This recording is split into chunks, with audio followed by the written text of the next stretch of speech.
Do we wait? Thank you, everybody, for showing up today. I know Misty appreciates these meetings that we have. This being her first one too, so. But my name is Yvette Butler, and I work with Black Hills Energy. I've been with the company for 10 years now. And today is October 23rd, and I'm giving a speech demonstration on compressed natural gas and how it could be the future of vehicles. We kind of had a lead-in, thanks to Kent, with talking a little bit about natural gas vehicles and where they see gas supply going in the future as far as that's concerned. Okay. According to GoNaturalGas.com, as of 2011, natural gas has been touted to be the cleanest commercially available fuel option for transportation today. And by cleanest, they've indicated that natural gas can reduce greenhouse gases between 20 to 29%, so making it a little safer for the environment.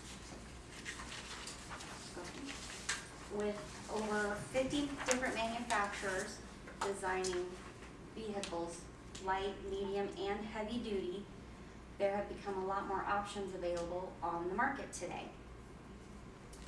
Currently, they estimated in 2011 that there are 11 million CNG vehicles on the road, and that's worldwide. I did read reports recently that as of 2013, they've now estimated that to be 15 million worldwide. So we have a lot of options to choose from. As you can see, there are a lot of different businesses going to a natural gas option, including our Lincoln's lead bookmobile, Eric's Electric, Happy Cab, I heard, is recently converting to natural gas vehicles as well, so it's definitely becoming an option out there. With EPA enforcing stricter emissions regulations, on emissions control, they're finding that natural gas may be a better option for that to meet those regulation guidelines. Also, the cost of gasoline is rising, so that is another reason people are looking at an alternative option. As you can see, at our Black Hills Energy filling station in Lincoln, compared to some of the recent prices, which regular is at $3.19, there's about $1.50 to $2 difference in the cost of fueling your vehicle.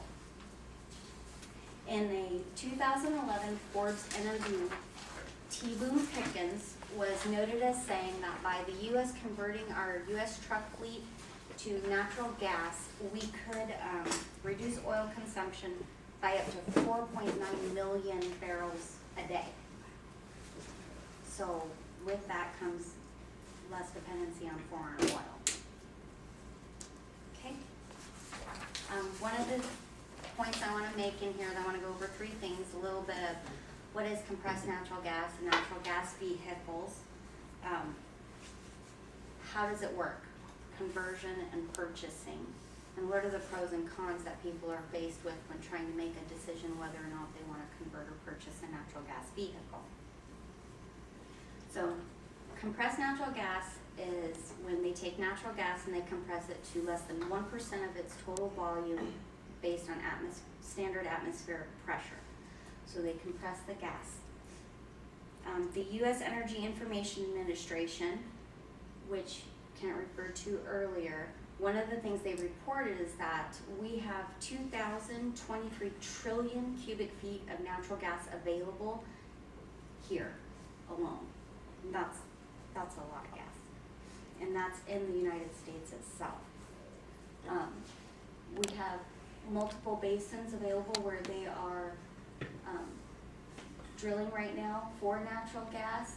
It's from the Energy Information Administration website. So this is where the different basins are located around the United States. Next, we look at converting or purchasing. When you look at purchasing a natural gas vehicle system, there are three options currently available. There is the dedicated system, which runs completely on compressed natural gas. There is the biofuel systems.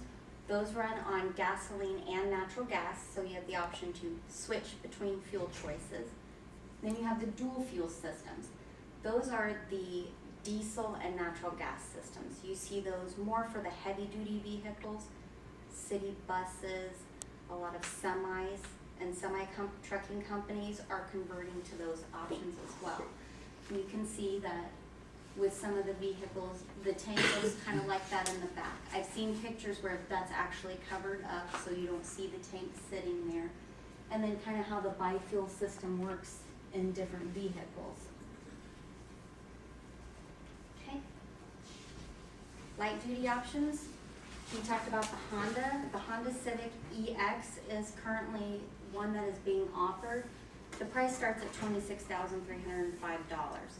So obviously there's been a big decline in when they first came to market and how much people were selling them for compared to now, since there's becoming a little bit more information, a little bit more demand for them. Okay. When we look at conversion, you would need to check with your manufacturer to find out if your vehicle is eligible to convert to a CNG. They can cost anywhere from $10,000 to $50,000 for the conversion, but there are options, if you can see here, where people can have filling stations installed in their home as well, and it's kind of metered as our gas is metered currently. No different than the people who own the hybrids, the electric cars that they power at night from their own home. The option's available to consumers to install those in their garages as well. The filling stations themselves, they can cost anywhere from $5,000 to $2.5 million to build. It's going to depend on the size of the station that we have, and probably the location as well. When I went to Las Vegas last year, I got the experience of being able to see my first natural gas filling station, and it was huge. I couldn't believe how big it was, and really not too much different than what you see normally. It didn't have a convenience store or anything in it. Okay. Next, I want to go over some pros and cons when it comes to wanting to convert. Some of the pros, as you saw in the shale map, that means we have the infrastructure available. The infrastructure is out there, ready for us to tap into, to use to be able to build CNG stations. It does have a lower emission rate than coal-fired generation. It's an abundant supply, lowers our foreign dependency on oil, and there are incentives available from the government for converting your vehicle. In that same aspect for cons, those incentives right now can be limited to only dedicated systems. And with it being limited to only dedicated fuel systems, it comes into the availability of CNG stations that we have right now. According to the Natural Gas Vehicle Coalition, as of 2013, we currently only have 605 natural gas stations available in the United States. So that's something else to look at, especially if you travel and go across country, is being able to know where your filling stations would be if you're on a dedicated system. It is non-renewable. That means once we use the natural gas supply, it takes longer than a lifetime to rebuild the supply. And there are possible environmental risks with that. He talked about flaring while drilling. Another one that's come to the forefront is fracking and what type of environmental concern that has.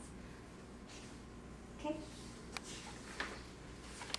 So basically, when looking at natural gas vehicles, the best thing to do is inform yourselves, ask questions, look at all of the pros and cons, weigh the risks and the rewards. Going to the dealers, Honda, going to GM, going to Chevy, asking them questions helps. If you have questions or concerns about how it works, talk to other consumers who have purchased these types of vehicles to see how they like it. Right now, with it being touted as the cleanest available fuel for transportation, it is certainly coming into the forefront a little more. Okay? And so, again, here are some places you can go and check out. There's naturalgasvehiclecoalition.org. the Energy Information Administration, which is a government-regulated website. Check with local gas utility companies, Black Hills Energy, MUD, any other utilities in those areas that may be looking at natural gas vehicles. Consumerreports.org, they actually have consumer reports on natural gas vehicles, and it's a very great place to go when you use it when you're looking at a car or you're looking to purchase the newest big TV. We go to Consumer Reports. They have information available there as well about compressed natural gas vehicles. And then cngnow.com.